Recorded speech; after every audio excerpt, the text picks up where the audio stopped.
Well, welcome everybody. Happy Monday evening. As you can see, you got me and you got Crux, so we're gonna make this thing happen here. And hopefully, Badel will be joining us. Just a point of information for everybody. We've got BC PortCorp mining that fiat, and he is taking care of like snow removal, that kind of thing. So he's probably not going to be joining us, but he did send a question for me. So we're gonna throw that out to Crux. Crux, man, welcome. Appreciate you being here. All right, yeah. Thank you for having me on your channel. It's been a while. I've been watching your content, and you know, there's not a lot of people that continue to bash people over the head about crypto. Like a lot of people, they come, they go. So to see you have years of experience in this market, you know, I'm a firm believer that there's people with experience and you need to be able to follow suit. So find people that think like you and then add them to your bag. So appreciate you. Thanks for having me on, Keith. And I'm super excited to be here with you. Awesome. Yeah, I'll tell you what, you've been around the space for a while. I remember back in the day, like first watching you, and now correct me because I'm going to have you give your like origin story here in a second, but I think you stepped away for a while maybe in content creation. Am I right about that? Or did I just miss you somewhere in the mix of it all? Yeah, so 2020 was my first cycle. Well, I guess technically like the first start of the last bull market. I first started getting into crypto, and then this bull market, I wanted people to it looks a little frozen. Hopefully it's not frozen. You there? I'm here. I can hear you fine. Okay, gotcha. It's just my video's frozen. All right, I'll keep going. All right, so this being my second bull market, I wanted people to not go through the same mistakes that I made. So yeah, I would say 2022, the end of 2022 going into 2023 is when I started creating content. Myself, Army Piper, and a couple others, we started like bridging into crypto, and we started educating people because this space is filled with a ton of misinformation. So that's what I'm trying to do, is create relatability, because that's of all things I know, people want relatability. Like they want to be able to see themselves within you. So I want relatability with truth, and that's why I created the Crux of Crypto. All right, excellent. So tell me how you see yourself here in the space. I know when we were talking behind the scenes before we got here, you're like, I'm an analyst and that kind of thing, and then a content creator. But like, it's like, what came first, the chicken or the egg? What came first in that scenario there? Right. Yeah. So I got into crypto to make money. I'm not going to lie. There was actually a 7-month span where I turned 130K into $1.3 million. Nice. And that was last bull market. And some of the lessons I learned within that process, because I wrote a good amount of it down through the bear market, is I have this experience. I need to tell others that it's okay to take profit. Now this bull market's a whole lot different. My vision is completely changed. I see myself as like a believer and a visionary. So I don't rush to sell my bags, which sounds crazy. You know, Bitcoin went up to 126K. It's sitting like somewhere around like 83K. And, you know, I could have sold the top. You know, actually had a video out with over 115K telling people I'm 60% certain that we're about to go into a bear market. So I study 4-year cycles. I understand the theory, and I still did not sell. And it's because I'm a visionary. If you imagine, like, what if everybody sold Bitcoin when it went from $1 to $100? You know, the Bitcoin would have collapsed. So they need people that are willing to diamond hand these projects and invest into stuff you believe in. And that's what I'm here to do. You know, a lot of people they're suffering. These markets are pretty rough in terms of price action. I am super happy because I'm a fundamental analyst. I'm still continuing to do research on these projects. And I know like the Fusaka upgrade that comes out next month, you know, for Ethereum, all of these changes are continuing to happen, whether the price is low or high. And that's what I find my happiness in, is digital ledgers and how, you know, it's allowing the world to figure out what decentralization and anonymity allows. So I appreciate that. I love the fact that you said that, you know, you see this cycle as being different. I agree 1000%. I know there's been people even I talk with all the time who are still on the 4-year cycle, still about like things are what they are, you know, it's not going to change. I really disagree. I would love to hear you talk about that a little bit more. And before we kind of get into that, welcome, Badel. Appreciate you chiming on in here, man. How's it going? Oh, it's going. Oh, there you are. Okay, I was like, oh crap. had to do some more snow shoveling because it wasn't enough for the snow blower, but you know. And then I was like, oh, you know, it's the normal old link. No, it wasn't. And I'm like, 2 minutes early. No, I ended up being like 5 minutes late. That's all right. That's all right. It's cool. Well, like, normally it's always posted in the Discord, but I couldn't find it. And I'm like, okay. I think I posted it like way back when I first set the stream up. It's been set up for a few weeks now. So that's probably, you probably just didn't go back far enough. I was nice enough to resend it recently to Crux. I wanted to make sure he showed up. Well, good is this if he doesn't show up, right? A couple of quick shout outs and then we'll let you answer that question, what you're thinking about this cycle, Crux. For those who are just chiming in and joining in right now, welcome. Appreciate you being here.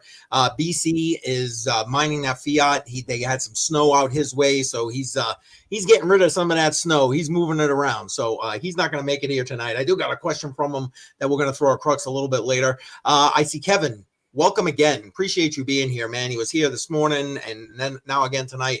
Appreciate you chiming in from Florida. Thank you very much. And Trade Intuition, of course. A bingos and a bangos in the chat if you're a channel member. All right, Crux.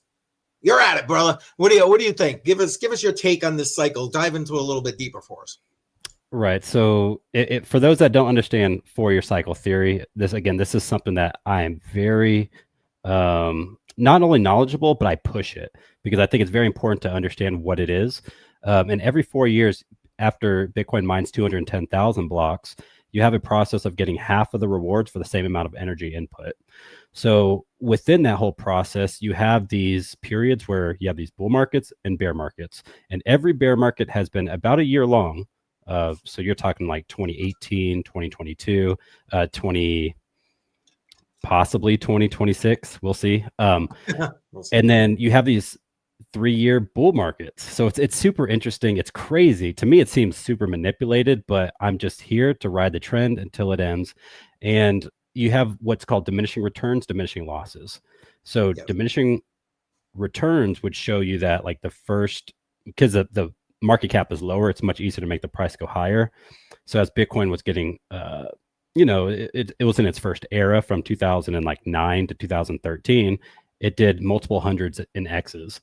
And then its second era from 2013 to 2017, I think it was, you had, I want to say it was like 100,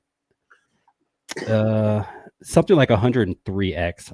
I completely forgot. But the third era, which was the 2021 bull market, was about a 22x. And then we've been at an 8x from 15.5 all the way to 126K. So you guys know Army Piper. Him and I, we actually met at Digital Asset News, who's a big content creator on YouTube. He had a meetup here in El Paso, Texas, and I met Army Piper there. So we started actually creating content back in like 2023 when Bitcoin was close to 15.5. So we were telling people to buy at the bottom. And, so he's always going to be a brother of mine. I love Army Piper. He's dope.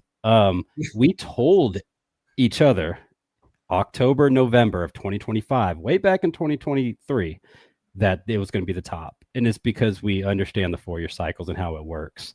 And I don't like to scare people. I released a video back in October, like mid-October, saying 40K Bitcoin, and that's based off the diminishing losses. And I know you might not like agree fully with like the 4-year cycle, but diminishing losses means if 2011, we lost 86% of the returns. And then 2018, we lost 83%. And then 2022, we lost 78%. That's how I did the math to come up with a 70% pullback from 126 all the way down to 40K. And I'm about 60% certain, which I've been about 60% certain since mid-October that we are currently in a bear market. Nice. I love percentages. I mean, at the end of the day, that's all this space is, right? It's playing the percentages, especially if you're trading. Shout out to Crypto Billy. Appreciate you being here. Billy Goat Tails. Love Billy Goat Tails, man. Those guys always Givers gain. Yes, That's sir. right, baby. Hashtag givers gain. Well, thanks for breaking that down. Oh, Wick's wife just popped in. Welcome. Hey. Appreciate you being here. So I appreciate you breaking that down. I do. And I guess the reason I'm a little less, what's the word I'm looking for? Bullish, I guess, on the 4-year cycle still kind of being intact is like, to me, this cycle is become completely different with stuff like ETFs, with stuff like, government's involvement and so on and so forth. And I'm not saying it's like completely gone by the wayside. I think that would, but I just don't see it, even if the cycle kind of holds true, those percentages being like, what's the word I want? Like hard and fast. You know what I'm saying? Sure. I guess that's, again, old man's opinion, just kind of watching what I watch. Any other thoughts you want to add to that? I mean, push back on me by all means, just because, sure. this is my show. That don't mean nothing. Give me a slap me around. That's what I came out here to do. I came to just smash all your concepts. Y'all will be a believer by the end. No, I'm just kidding. So here's something. I look at crypto mainly from my own frame nowadays. Last bull market, my first cycle, I used to study, all these different content creators that I thought were smarter than me. You got like Ben Armstrongs, Ben Cowens, and these type of people. Sure. And this cycle, I've been not really watching too much content and studying myself and how I personally think. And something that stuck out to me is everyone was calling this one the institutional cycle. And so what I did is I went back and I looked at, what does that actually mean? This means institutions are here. In fact, Vanguard will now allow their clients starting tomorrow to get exposure to cryptocurrency. So you have the top 5 biggest companies in the world, or institutions. It's funny because that's not how they started with that now. Right. Vanguard's the last of the top 5. They're up there with Fidelity, State Street, JP Morgan, and BlackRock's, and they all now allow people to have Bitcoin. But the biggest thing of all of this is last bull market, we didn't have ETFs, but we had trust. So if you look at like Grayscale, and we also had some treasuries. So for example, Tesla. So what I did is I looked at what was the percentage last in November 2021 of the institutions that were involved with crypto, which was about 8% at the time. And then I compared it to now. So this to me is probably the most important thing you can do is who holds Bitcoin, because whoever holds the Bitcoin controls the price. And a lot of people call this institutional adoption. I think it's the regulatory adoption phase. Because the Clarity Act, the Fit 21 Act, all these different regulations are being pushed, for stable coins and these things. But if we know the institutions now hold 18%, and that includes the governments in the world, so all the treasuries, all the hedge funds, all the governments, etc., control 18% of the supply. And if you include like the 4 million that are lost forever, the Bitcoin, you have about 65% of it still owned by retail. So this is why, I know we're getting slammed over the head. This is the institutions. The institutions are here. They own 18%, which is a 2x from November 2021 in terms of how much of the supply they own. So I think that next bull market will be our last bull market, which would be 2029. To be able to break the 4-year cycle, because if we don't, and this is going to be another long conversation, is I don't think Bitcoin's going to survive if we don't break the 4-year cycles by 2029, because 2020 or 2033 would be the next cycle. And again, it's a long conversation, but I would love to dig into that though. That'd be a hell of a conversation right there. Yeah. Well, okay, so I'll continue. Unless one of y'all want to chime in on just what I mentioned as far as 18% against 65%. So I get what you're saying, and maybe you're right. We give them a little more credit than is due, I guess, maybe. But there's still, I don't know. To me, that's still a bit of a percentage. And I'm just bringing up Joe's comment here. Excuse me. And maybe the next cycle he's saying, he's a BTC believer now. It's kind of funny because one of my questions that I did have lined up for you, are you a maxi? Are you a BTC maxi? But I think we might get into that as we dive a little deeper into what you were just saying. So maybe I'll just let you roll. All right. Yeah. So going into 2029, All right. So let's say all this plays out, what I've so far predicted. We go from 126 and on October of this year to about 40K is what I've speculated after 70% pullback into October of next year. Diminishing returns would show we went from a 22x in November 2021, and then we went to an 8x this cycle from 15.5 to 126. Probably we'll see about a 4 to a 5x next bull market if we just do diminishing returns, which would bring us from 40K all the way to about 200K. And I know that sounds super bearish. Everybody wants to be 500K by 2029. Oh, yeah. $1 million Bitcoin. Yeah. Sure. So I'm just using diminishing returns, diminishing losses. Now, once we get up to 200K, you got to remember we have the halving event. So an average price of a Bitcoin currently in the world is about 70K to mine. So by 2029, it's going to be about 140K. So to me, we always have to remember with diminishing returns and diminishing losses, you're always going to have that halving event. So you have to hit a certain price and break adoption before eventually, because you can't have half the supply have every single year without the price at a minimum doubling every 4 years. Because at that point, miners are going to mine at a loss and the system breaks on itself. So the way I specifically think is in accordance with like Bitcoin's halving event, we are on a clock. And by 2029, the next halving event, we're going to have to break it, because going into 2033, we might see the 2x, maybe with diminishing returns from like a 4 to 5x next cycle. But yeah, we have to break this thing because at that point, the halving's going to overload the diminishing. I get your thought process, but like now unless I'm missing it in between the lines that you're saying here, it doesn't sound like you're taking into account technological evolution that would, in theory, make it not easier, more efficient to mine Bitcoin. Am I missing that, or? No, that's fair. The number one variable rather, whenever you're mining Bitcoin is clearly the energy cost. The hardware, it could be fairly expensive, whatever, ASIC miners. Energy within the next decade, I think we're going to be at a completely different place. And I think that's going to be the best argument best rebuttal for this argument. But something very interesting to consider is, according to Moore's law, double the transistors within GPUs happens every 2 years, if I'm not mistaken, which is why I personally think Satoshi chose 4 years for this having. And it's funny you just mentioned Moore's law, because his Crypto Billy actually bringing that question up. I don't know if you want to re-answer or answer this more directly or whatever. Well, let's see. Okay, so Crypto Billy says, what about these blocks and huge transactions that pay more than Bitcoin reward, the fees and Moore's law? Great question, Billy.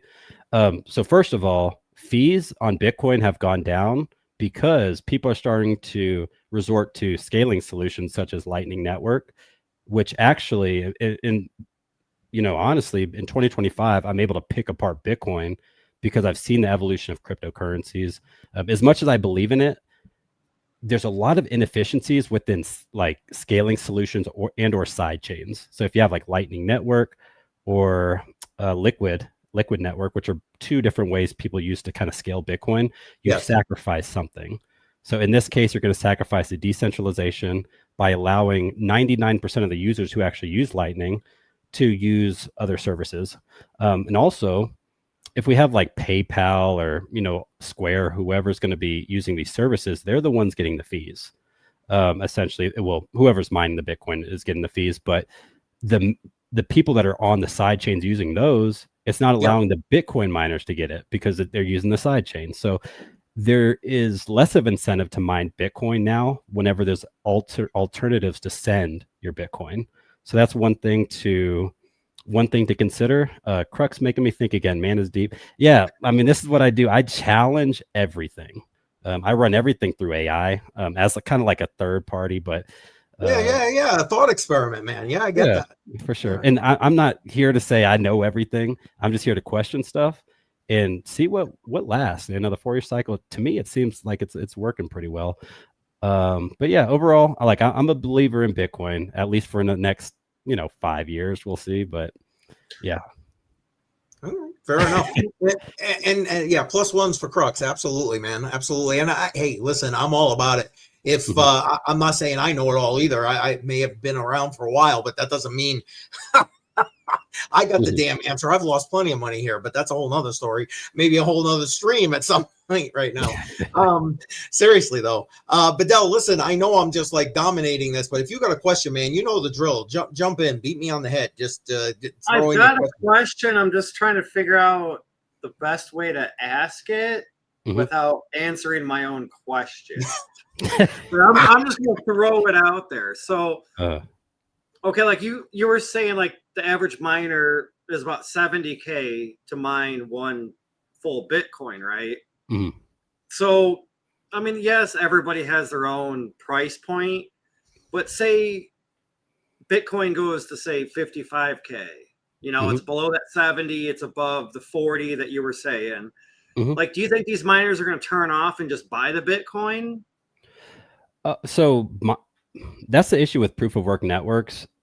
Buying the Bitcoin is always going to be the best thing. I know it sounds bad because it doesn't incentivize decentralization, but why would I, if I have $10,000, why would I go buy an ASIC miner? It'd take like 4 years to ROI this thing and then start making money, when I could have put that $10,000 into something, got an 8x, got a 22x, got a 102x, depending on what cycle you're in. Like, the issue with proof of work, which is why I do like proof of stake in a lot of cases, depending on your use case. Proof of stake, like Cardano, for example, I can go buy Cardano, I can stake it, and I can also get the appreciating asset price of my Cardano. So that's the issue, is like proof of work networks is, you know, in terms of who's going to be mining. But try to remember your question again. I probably ventured off. No, it was more or less about like the value of the price of Bitcoin versus mining it, because it's like these newer machines. I mean, you're talking $8,000-$10,000 for the top of the line machine, plus you got to pay power.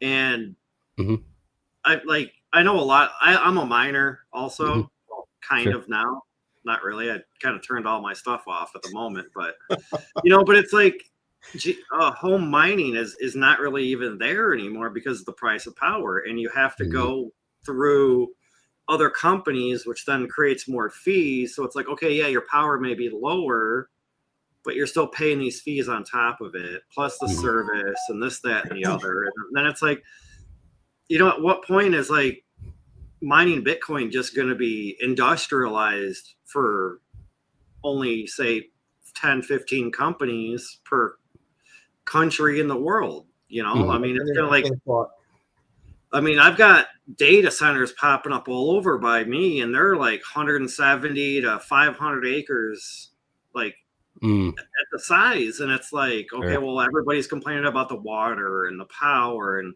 how we're supposed to be seeing tax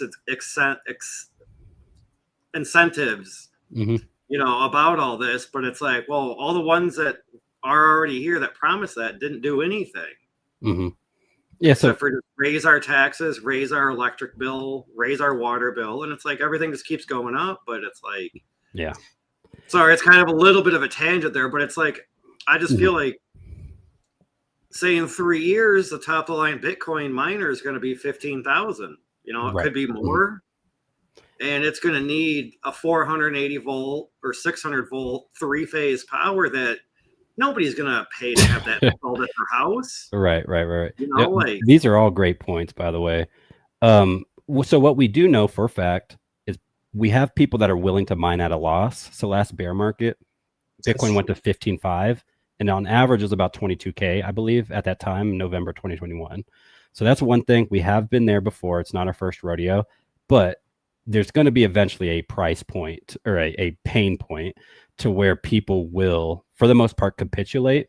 And if you look at Foundry USA, which is, I created a video on this about a year ago, maybe even a year and a half ago, and you compare their hash rate. So Foundry USA is the #1 hash rate pool in all of Bitcoin.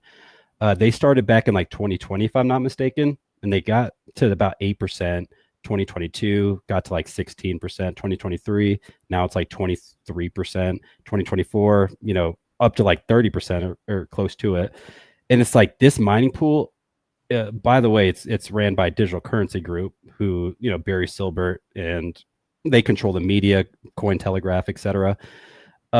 Is going insane. And the more miners that people like you and me turn off, they get stronger. They get the governance, which eventually gets the biggest threat, which is a 51% attack.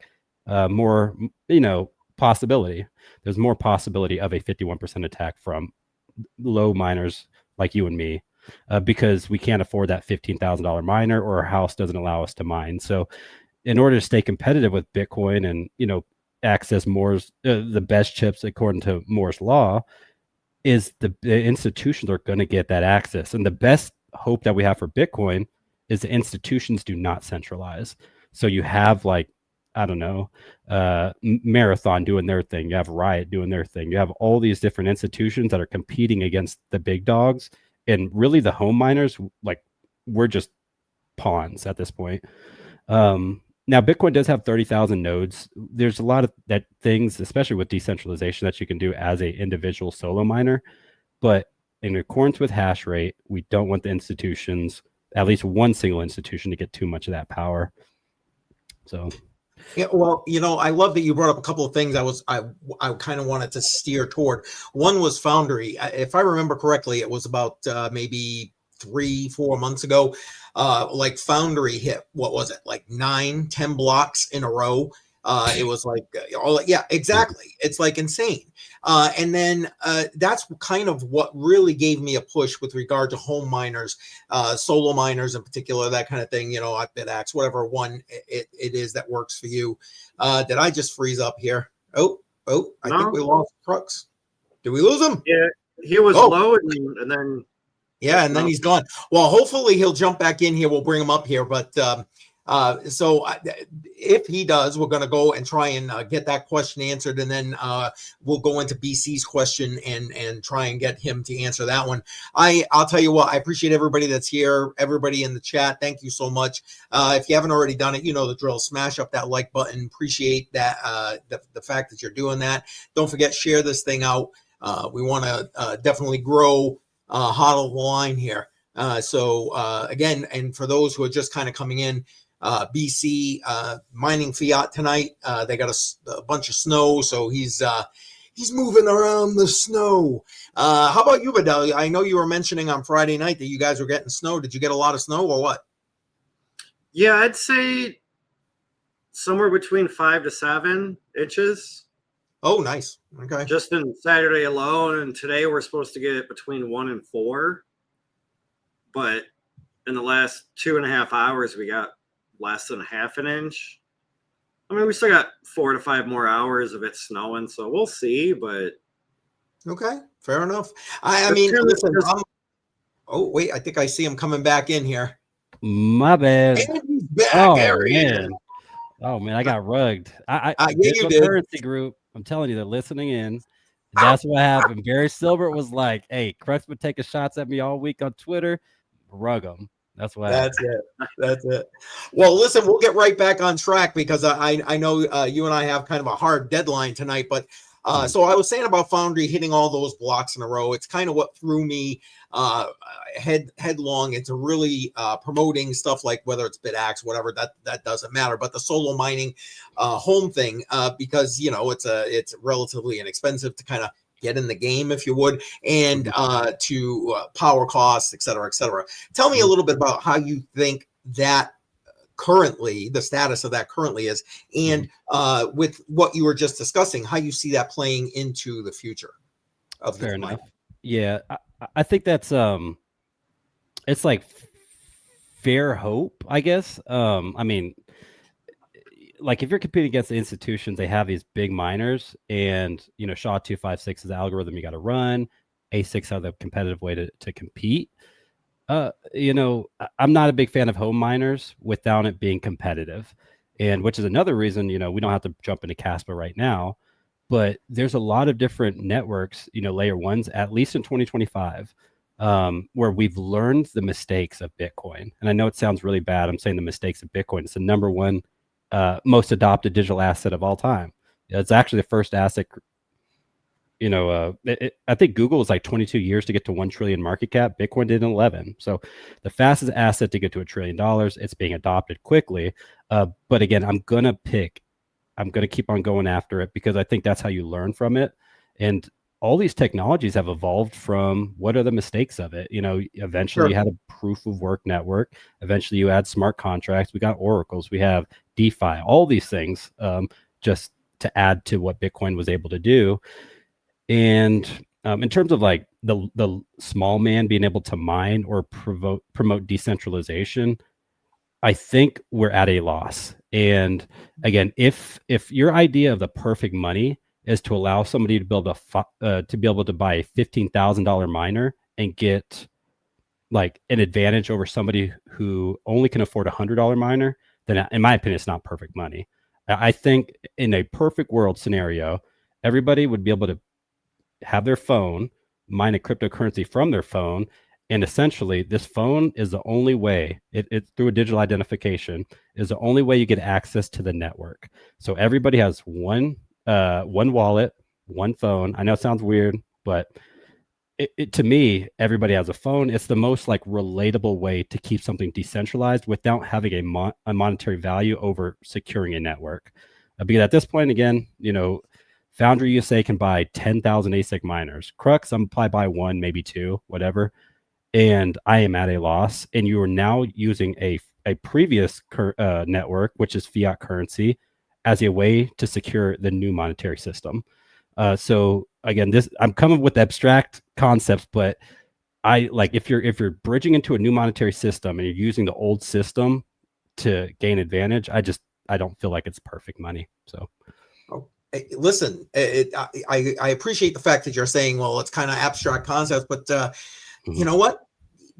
That you need those to some degree to be able to kind of think through it, because you've already got me going, you know what I mean? And I'm okay with that. I like that. I like the pushback and the challenge with that. Now, to pivot a little bit, you mentioned Kaspa. And I want to put out BC's question at this point, so everybody knows where we're at. One of the things that BC wanted to ask Crux when he came on was, and for those who are not following Crux on X, well, shame on you, first off. Links in the description. So go ahead and do that, please. And as well as his YouTube channel for that matter. Links are there. Make sure you go ahead and do that. But one of the things as BC was doing research, and we all know BC, Bitcoin Maxi, right? He saw a comment, and I'm going to paraphrase it a little bit, that Crux had put out there, basically saying if Satoshi had more time, he would have made Bitcoin Kaspa. And again, that's paraphrase, but you get the point. Talk about that, Crux, please. Yeah. So first things first, I am a content creator. I've never taken any paid shills or anything. The beautiful part about Kaspa, to start off with, is with 100% certainty, you can say none of us have been paid. So everybody who talks about Kaspa speaks from their heart or their conviction. So that's something very important to note. Like SUI, all these different foundations, AVAX Foundation, they could pay content creators to shield their projects. So in this network of what fair launches are, this is the only way, in my opinion, to be able to create a perfect currency. It has to be a fair launch, and it has to be proof of work for a medium of exchange. Like most other, I have nothing against SUI or these other layer ones. But in terms of use case, like you can do gaming projects, you do AI, all that stuff, proof of stake is fine. But proof of work, in my opinion, is the only way to decentralize without allowing too many institutions to get a fair disadvantage. And at first, I do consider Bitcoin fair launched, mainly because at that point, not many people knew about it. And then Satoshi is the only person who has at around like 1 million Bitcoin, maybe a little bit more. And he doesn't even access those funds. But in terms of what Kaspa is, so you have this proof of work network. It was fair launch, as fair as you can possibly get it. Nobody has too much control of the supply. And then also we've allowed Bitcoin to pave the way to allow people to understand what is cryptocurrency. So I think like 4 years ago, Kaspa just celebrated its first birthday, like middle of last month. So it's been out for only 4 years. Or Okay, so actually the project itself has been out. The token itself has been out a little bit less, if I'm not mistaken, because it's in its first cycle. But so we've had a decade to go after Bitcoin has proven what digital ledgers are. Thousands upon thousands of people have flooded into crypto, and we have an ability to do another fair launch. So I still think, like, this day and age, you still have the ability to do fair launches, but the second you say this is a new crypto, use your ASIC miner to mine it on day one, you're gonna have a ton of people flood in. Like back in the day, like, who was mining Bitcoin? Not very many people. So you created the fair launch, you created the proof of work network. Next, what are you going to add that's no other network's going to do, right? So you have IOTA, which is the first blockchain that allowed DAG technology with this directed acyclic graph. And this is a completely different data structure than a blockchain. So blockchain linear, DAG is like a web, and there's a lot of advantages to DAGs. First is the scalability. So blockchain or scalable or linear blockchains like Bitcoin are typically bottlenecked, but what Kaspa has done is added a weighting function to Kaspa Heavy Hash, which is their SHA-256 equivalent algorithm, and it allows you to choose one of 10 different blocks to go to. It's not just one block to the next block to the next block. It's this block we're on. The next one's going to be one of these 10, and then the next one's going to be one of the next 10. And at this point, you're having 10 blocks per second. So each of those blocks, they have a throughput of about, I want to say up to like 400 plus transactions, depending on the size of the transactions. So now you have a proof of work network, decentralized via fair launch, secure through Kaspa Heavy Hash. And then you also have, what else? So that was Crescendo that allowed 1 to 10 blocks per second. And you have something called DAG Night that's going to try to push it to 100 blocks per second. And you still get those 300 plus transactions per block. So there's an actual roadmap, which is what I appreciate. Because a lot of these cryptocurrencies like Sui, for example, you brought like object-oriented program to your network. That's cool. I always invest in what did you create and bring to blockchain. And again, I think a DAG at this point is as valuable as anything really since oracles. So you had like peer-to-peer network, then you had smart contracts via like Ethereum getting adopted, invented by Nick Szabo. And then next you have, a lot of other things. DAGs are incredibly undervalued. And if your network's not using a DAG, you're going to be far behind. And a lot of these, even the linear blockchains, are somehow using DAGs within their scaling solutions. I'm just overall super bullish on Kaspa in general, because it fits, in my opinion, all the things that we try to do between the trilemma, which is solving like security, scalability, and decentralization, which is what is required of a peer-to-peer network. So very long-winded there, but well, no. But a couple of things I want to hit on. And Automatic Beats, welcome. I saw you kind of chime in there. We didn't shout you out, but welcome. Appreciate that.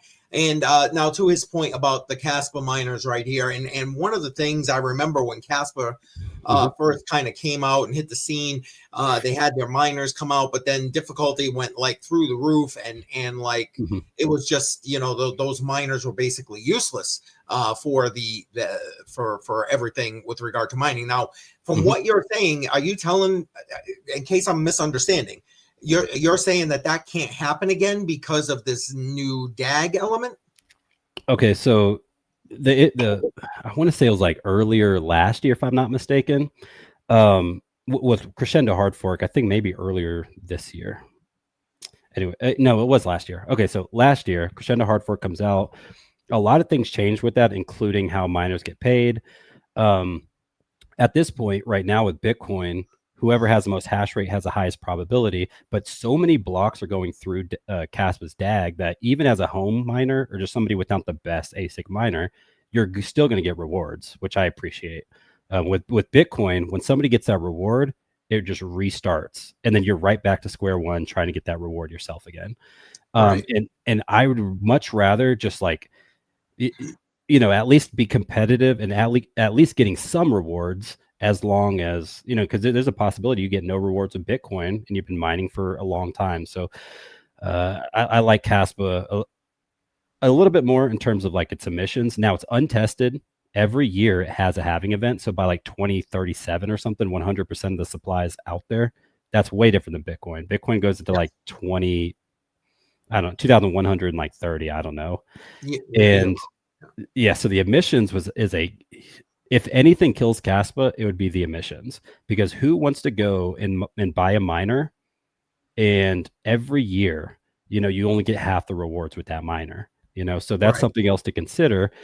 And that's why, like, if you don't have the best miner in Kaspa, there is going to be less of an advantage. So that's very important to note.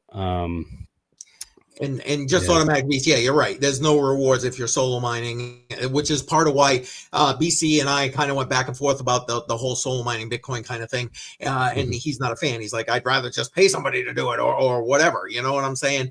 And Crypto Jar in the house. Appreciate you being here. Now, listen, talk about Kaspa maxi kind of thing. The only one he's probably a bigger maxi on is Solana, but that's a whole different issue for another another stream. Appreciate you being here, but I kind of get what you're saying. I don't know. Maybe I'm just not quite wrapping my entire head around the whole thing here. I still feel like we're I almost feel like saying, so okay, I still don't get the point. I'm sorry. I'm not trying to be. No, this is fine. All right. So let's do a little bit more. All right. So Bitcoin doesn't have smart contracts. Yes. There's kind of a fight going on within the Bitcoin community between like the cores and the knots. Yes. On which Bitcoin they should run. Do people in Bitcoin want to allow people to have cat JPEGs on their blockchain? Because this is going to annoy the throughput, and it's going to be much slower if people are pushing memes and stuff. So there's definitely an interesting conversation going on over there. But this is where, in my opinion, Kaspa shines, because you don't have to sacrifice your throughput. Like, your throughput's already established. In fact, so you have this new concept called vprogs, and I just did a video on it. And again, I always value blockchains by their visionary and what do they bring to the table. So not only was it decentralized acyclic graphs that Yonatan Sampolinsky invented essentially as a data structure to compete with blockchain, but then you also have vprogs. So vprogs are here to not exactly replace smart contracts, but it would render most smart contracts nowadays obsolete. And the cool part about this is it's all done on the main layer. So every single thing these blockchains try to do, where your Ethereum, you have high gas, so everybody goes to Base or Optimism or Matic, whatever scaling solution. You sacrifice your security for throughput. So Kaspa has specifically focused on what can I do that's possible on a layer one without sacrificing anything. So that's another thing that I appreciate, is they're the first to just completely focus on a layer one. You got your DAG, you have vprogs, which I'm sure a lot of these other blockchains are going to try to steal vprogs, and it's an interesting concept, because what vprogs is doing, it's allowing a lot of the throughput to happen off chain, and then it settles on chain, kind of similar to a L2 or something like maybe Hydra, which happens on Cardano's blockchain. So it's a very interesting take. And also they're taking the best from everything that works as well. So you took the proof of work network, you took the smart contracts, you took all these things that have worked in other blockchains. Shielding will be added to their vprog network, which means your layer one's going to have everything that Zcash has. So all of the blockchains that have done something successful, Kaspa has just taken it, and it's also added its own flavor to it. And I'm not exactly trying to sell it to you. I'm just speaking on behalf of somebody who looks. You can look at my channel. I do deep dives on like everything. I've done like over 25 different projects, probably 50 different projects actually, and this is the one that sticks out to me more than any of them. No, fair enough. A couple of things with that, and I just love Andy's comment. And Andy, welcome. Appreciate you being here, by the way, saying adoption is going to kill Kaspa. But to, I guess, a piece of that end potentially, it's okay. They're adopting all these different things that work, as you put it, from these other blockchains. But what does that do for interoperability? It seems like they're just trying to build on their own and have their own silo, for lack of, Let me tell you why that's a good thing. So you had Ethereum back in November 2021. It hits about $4,800 if I'm not mistaken. All right, Ethereum hits 4,800. We go through a bear market. Ethereum gets back to about 4,900. So technically, I think this cycle we hit a new all-time high. But the only reason it didn't get the 8x from the bear market low to the cycle high like Bitcoin did was because competition. So scaling solution after scaling solution. Last bull market, we had Matic. Matic did very well. This bull market, we have Arbitrum, Matic, Optimism, everything. And what happens is instead of people using the Ethereum network, they go and use the scaling solutions. So this bottlenecks the activity on Ethereum. This takes away from the miners. It used to be proof of work. Now it's proof of stake. And then it's like not a virus, but like a parasite. I hate to say the word, but Base, they're going to be dropping a scaling solution next year. All of these scaling solutions are taken away from Ethereum's market cap. So I want to see scaling solutions exist for L2s, such as like an Arbitrum, but you don't need your own native token. So up until this point, Base Network, you're able to settle your transactions in like USDC or most ERC20 tokens, which all of the scaling solutions should be like that. If any of the scaling solutions are choosing a different path to having their own token, I think it's completely self-induced and it's for profit. So I'd rather see these networks help Ethereum as opposed to take away from them. And with VProgs, the cool part about this is if you run like an application on Kaspa, all of it goes through the Kas token. So instead of like, you'll have individual tokens, but instead of like Aave getting all of the profits, some of that goes into the Kaspa native token, which is very interesting. And it's a concept, again, it hasn't been really tested yet, but I appreciate, the developers doing it. And one last thing to note kind of on this topic, I know it sounds like weird. As a fundamental analyst, I don't really care much about the price. I seen this thing go from like a cent all the way up to 22 cents and then retrace a good amount. And then in terms of like price, the best, I think, thing that you have is like, well, what about mining, right? Like if I'm going to mine, if I'm put electricity and hardware into something, I need to get a profit. I'm actually, again, anti like profit for mining. So that sounds weird too. But if I believe in this network, why do I need a profit from it? Why should I not be paying, $30 a month to keep this network alive? Because I actually care about it. And that means I get the governing rights. So right now what happens is all these people with this money, they get the governing rights and then they also profit. So I think you should be able to, I personally don't think you should be profiting a lot of money while you have governing rights of an ecosystem you personally believe in. So yeah. Yeah, I'm with you on that. I mean, I'm one of those oddballs that used to mine Bitcoin at a loss. So I get that. You know what I mean? Because again, it was about the network, not about the profit at the time. I mean, don't get me wrong. I have a long-term vision with regard to that. So whatever that is. Now, let me ask you this, and then there's a couple. JR, I see you. Welcome. What is their timeline for all this? This sounds like a bunch of great stuff, but good Lord, man. What's the timeline? Yeah, that's awesome because they've been very transparent about what happens next.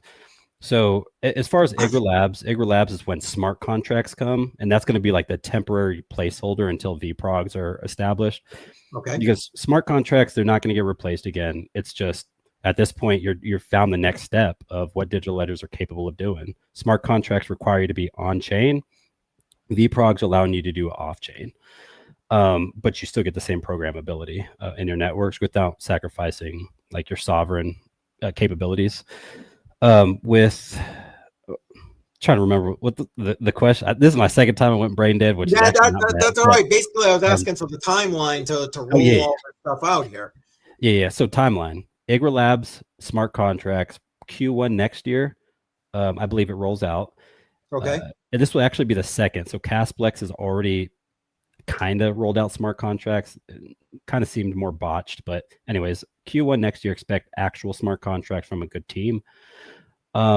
as far as VPROGs, those have not been given. I personally think it's going to take at least 2 years to develop this technology, because you don't want to, fumble this one. This is very important. A lot can happen if you do it wrong. DAG Knight, which is supposed to take Kaspa from about 10 blocks per second to a minimum like 30 blocks per second. That's probably going to happen, I would say, next year, if I'm not mistaken. I know there's also some like Rust programmability. And so they're rewriting like Golang, which is like the base programming language, to Rust, which is what Solana is written off of. It's just a more scalable network specifically meant for smart contract. So Kaspa, I would say by the next bull market, we'll have for the first time. I mean, it's already for the first time ever in a lot of things, proof of work. And fun fact, they have held the most transactions within a single 24-hour period. They just dethroned Bitcoin Satoshi Vision for this one, and also Bitcoin Satoshi Vision, it was done through like spam. Kaspa, these weren't real transactions, so I'm not going to get it twisted. These were like little test transactions with very little data size. But I think it did like 1.4 million transactions, which is more than any network, including Solana, in a single 24-hour period. And it did it from a proof of work network, which is unheard of. So going into what the next steps are without sacrificing all of the tenets that it's built on, I'm thinking by the next bull market, you would have a proof of work network that's able to push at a minimum 30 to 32 blocks per second, which then you would just, multiply that by 300 to 400 transactions. And that's how you get your TPS throughput. And now we have something that's competitive with Visa. So Visa is doing 30K TPS. That is the big dog. All the cryptocurrencies are competing against Visa. And technically, we don't have to exactly match them, but we got to get close. And we have to do it in a way where we're able to decentralize it and not allow them to have that 3% advantage over, all these different companies in the world. So fair enough. And I agree with you. We can't. The base of the space is decentralization, and we need to maintain that regardless of how the development goes. I'd like to pivot a little bit away from Kaspa for a second and ask you this. Mm-hmm. Beside Kaspa, what other projects are you looking at that you see in your vision potentially have like the same kind of longevity, I guess, in the space? Right. So I'm all about use case. So again, Bitcoin, Kaspa, those are going to be like your peer-to-peer networks. I'm going to treat those completely different than like investments. As far as like, if I want a ROI, if I like Solana, to me, it's a no-brainer. It's the one that like it's definitely centralized, which is fine in terms of just gaining money. So Solana's a big one for me. Like, I'm actually a meme coin holder. I like meme coins.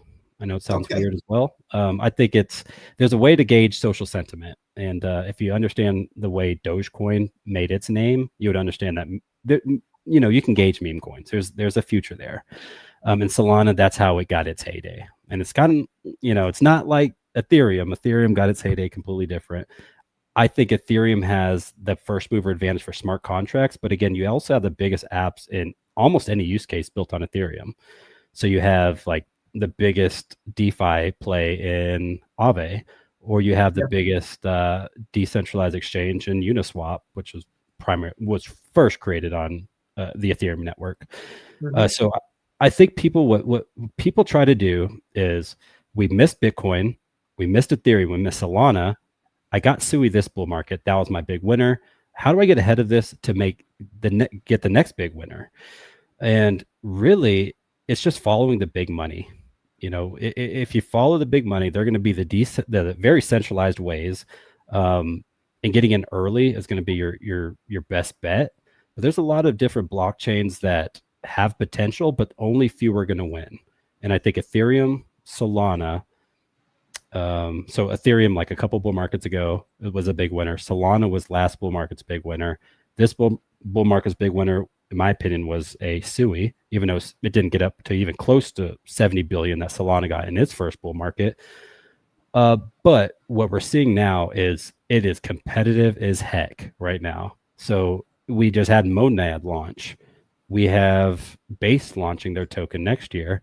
And it's like, I only have so much money. I can't buy all these, so, and that's what I do as an analyst. I give each of these projects a fair shot. If I want to make money, that's one thing. But if I feel like it's going to change the world, like 0.0001% of cryptos are going to change the world. So. Yeah, well, facts about that. And Jesse, welcome. Appreciate you jumping on in here. Good evening to you, sir. And yes, oversaturated for sure, JR. Yeah, absolutely. Look, I know we've given you a lot of just like throwing questions at you left or right. Badel, before we slowly start to wrap this thing up, did you have any other questions you wanted to throw at Crux before we wrap up? Not really any question, but I just kind of wanted to say, like, kind of going with that whole like Bitcoin is king thing. It was the first one, and all these other projects find that one flaw in Bitcoin, and then they make their coin based off like that one flaw, and they're going to fix it. And it's like, okay, I get that, but now there's so many different coins and so many different blockchains that they all do this or that, or layer 1, layer 2, layer 3, in the next couple of years we'll be at layer like 52 or some crap, and it's like, like, I like the tech and I like the space, but sometimes it's like trying to get into like look at 3 coins and what they do, you just get overwhelmed by just like the technological mumbo jumbo. It's like, can you lay it out a little bit plainer and simple, on some of these projects? And yeah, for sure. So Monad, that's a project that recently launched. I told everyone to stay away from it. And all I did is I look at the tokenomics. I see 50% of the tokenomics on that project went to early insiders in the team. And that to me is automatically a red flag. That means they got in early. They're probably up already 30, 40, 50%, or X's actually. And then it, launches at 300 million, goes up to like 700 million, and then they dump. And that's going to be happening over and over and over. So what you want to invest in is visionaries that are looking to revolutionize crypto. So Solana, they found their little segment within the memes and the scalability, and using Rust to help gain adoption within their network. But if you're just a copy and paste cryptocurrency, Crux is not buying anything that you're selling. So, and that's with all of these scaling solutions. Base token, I'm staying away. Like, I don't care about the hype. I like Coinbase. You're not bringing anything new matter of fact, Optimism, everything's built on Optimism stacks. So we have layer 2s being built on other layer 2s, and it's just copy and paste. I need something that's completely different. And the more different things that you have that seem to work and make sense is the more bag that you're going to get from me. But stay safe out there, because if you don't do the due diligence on the tokenomics, which is going to be the most important thing. For example, 100% of most meme coins get minted on day 1. So there's no like emission schedule. There's actually a pro in that. It means that over time, you're not going to get released tokens and getting dumped on.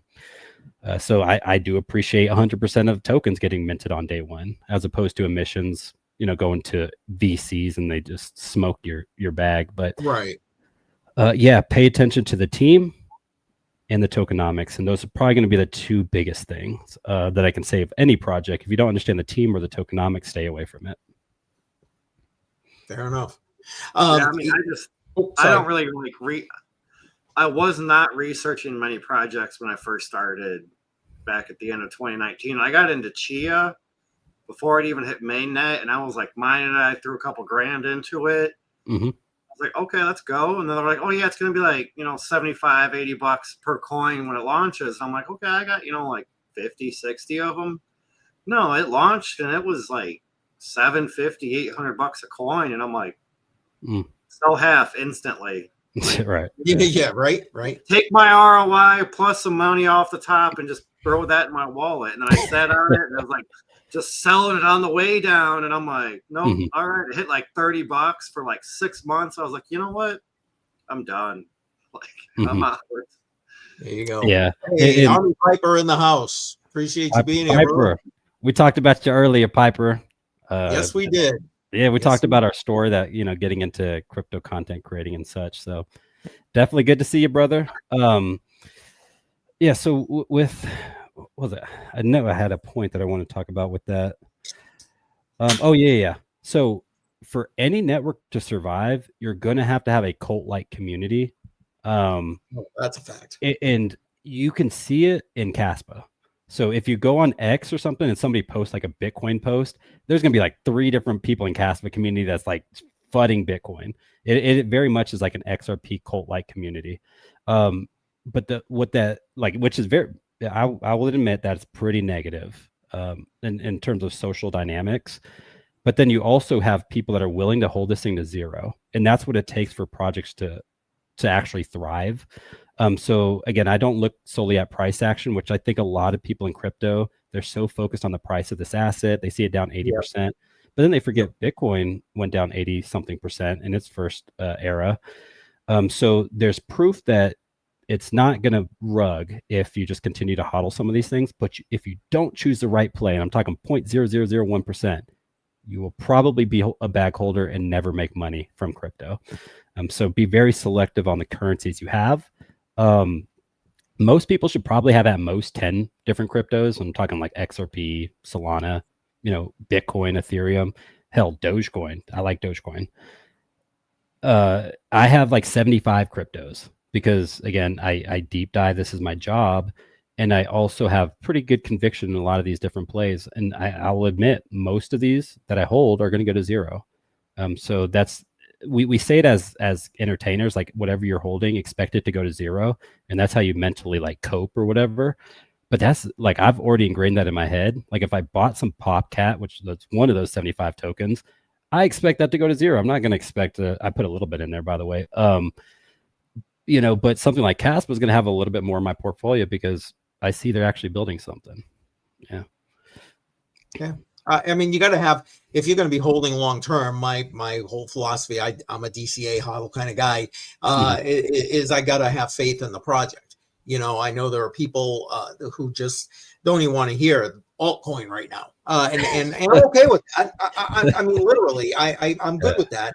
But like, I'm trying to also think, long term with regard to that. So I am not necessarily as averse to altcoins, but I am, I try to be somewhat selective with the altcoin process. We started this out talking about a bunch of different things.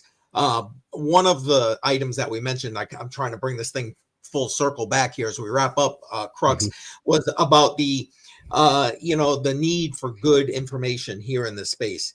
And part of what I've been trying to do, and matter of fact, starting in January 1, I'm launching an entirely new series to try to increase what I'm doing with this, is to educate people, especially for people who are new, kind of coming in, don't know crypto, first time, what is this stupid Bitcoin thing?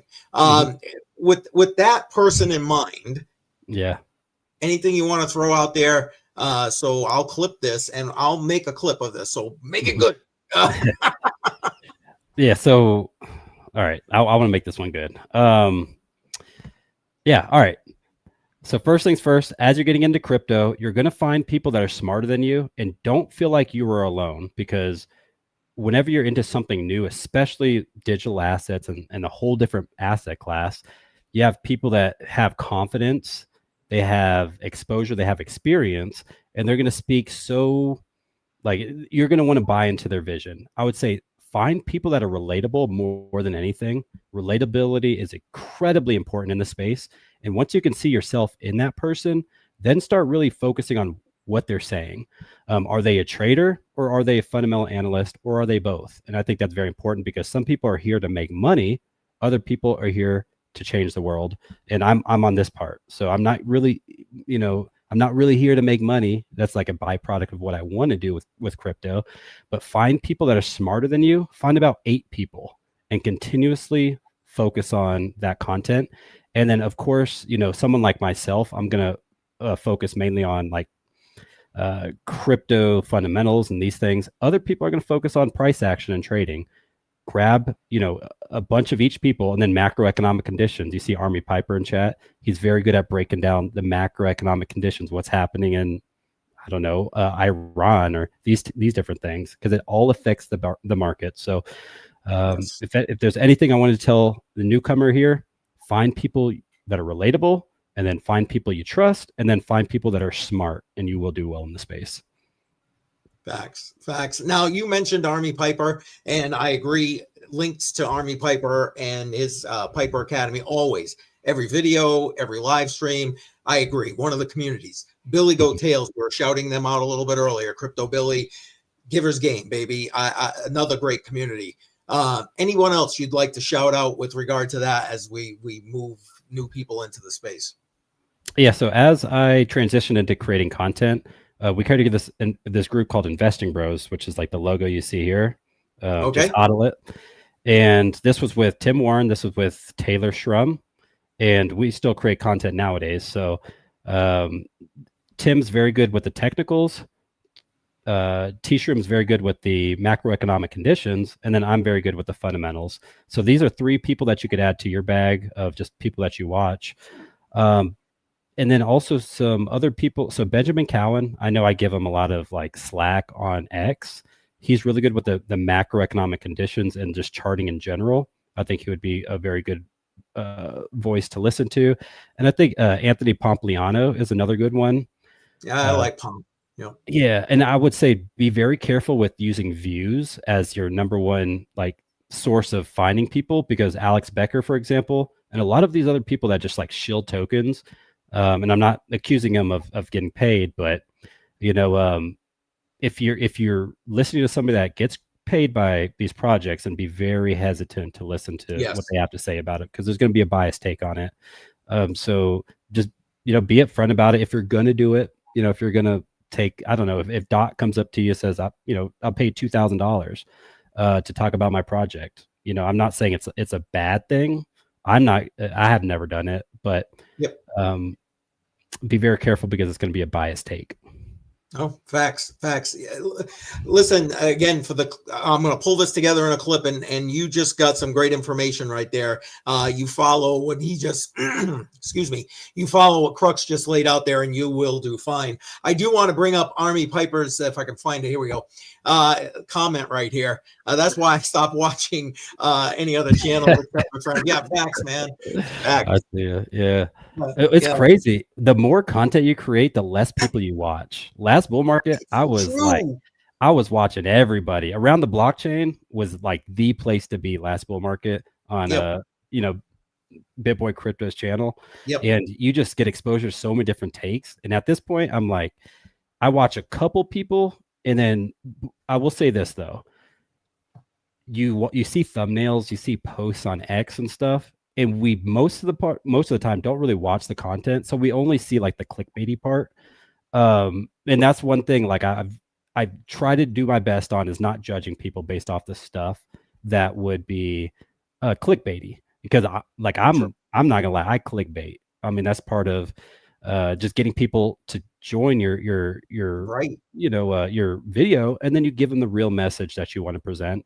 It's kind of like I don't lie on purpose, I'll say that, but I will do so. For example, like MicroStrategy, I just created a thumbnail that says hard facts ... because I know I feel like we're in a bear market right now, and this story is about to get beat to a pulp. Like, when are they going to get liquidated? What's going to happen? Just like last bear market, it happened. So I'm clickbaiting it like hard facts. Like, it's not saying it's bullish or bearish. It's me going into the deep dive of probably one of the biggest catalysts that could send Bitcoin much lower, is the collapse of MicroStrategy. So I do what I can do to get people to watch my content, and I deliver the real news through that message. Inside. So. Yeah, no, I get that. We all play that game to some degree. And Piper, I see you asking me to go find that. I'm having difficulty finding the other one. I apologize. Yeah, it's about plates of food for the dog or cat. I did see that. The one that the animal picks. Let me see if I can find it real quick. Here it is. Like the whole clickbait titles. Like, okay, you know, like you say that ... but you're not. You say that's clickbait, but I mean, there's so much worse clickbait out there. Heck to the yeah. Heck to the yeah. I would say the most clickbaity thing that I did that was wrong was, and I'm not going to do this again. I learned my lesson. I threw a $3 like Kaspa price prediction out there. Now I honestly thought Kaspa was going to go to $3, so that's on me. That's entertainment. We're not financial advisors. I don't want to mislead people. So I threw a first like little, you know, hard facts, you know, that's not too clickbaity. I've done it before, I will say, and I've made a mistake. But you got to learn from it, you know, and just don't do it to a point where like you're lying. And I'm exactly. And you got to be given the real, as they say, right? The real inside of the information you're dosing out there. So, okay, guys, listen, we're getting to that point. I know for me, man, my back's against the wall on time here, so I apologize. Badel, anything you want to throw in here before we wrap this up for tonight? No, it was a good show. Thanks for joining, Crux, and nice to meet you. And hopefully we can have you back on again. I was just going to say that. Hopefully we'll be able to get Crux back in here again when we get into the new year. Crux, really appreciate you being here tonight, man. Thank you so much. You have given me some food for thought, so I appreciate that. Yeah, that's my idea. Is I create content. I've, you know, started live streaming a couple months ago, and now it's my time to start jumping around crypto YouTube. And eventually I'm gonna get on the Paul Barons. I'm gonna get on all the big networks, and I will always remember you guys. I was gonna say, leave us little. I will always remember, you know, like crypto is like, I'm so devoted to this thing. You know, as prices go lower, I'm writing a script right now about the top 5 December picks, you know, and I'm happy. You know, Fusaka upgrade again launches next month. These are things I'm happy about. And a lot of people are they just look at the charts, they refresh, and their dopamine is getting smoked right now. And until you make it until you turn into a visionary, something that you actually believe in, you're probably not going to be the best at what you do. And I'm trying to be the best at what I do. So crypto YouTube, I'm here. And, you know, make sure to follow me if you haven't. You know, my channel is growing. So I appreciate you guys giving me the opportunity to come out here and talk to a couple of new faces. So. Yeah, no, facts. And again, links beside Jesse, awesome moderator here, putting that already in the chat. It's also in the description, especially if you're watching this on the replay. All of his Crux's connections are in the description. Okay, we're going to wrap this thing up. Crux, thank you again. Much appreciated. Thank you very much for being here tonight, man. And guys, don't forget, next Monday night, we're back, BC, Badel, and I, for HODL the Line, 7 p.m. on Monday. And shameless plug for me, don't forget, join myself and Crypto Jar tomorrow night, 6 p.m. Eastern Time, for the Matrix Money Podcast. All right, guys, we're heading out. I appreciate everybody being here, and we'll see you again next week. Take care, everybody. Bye.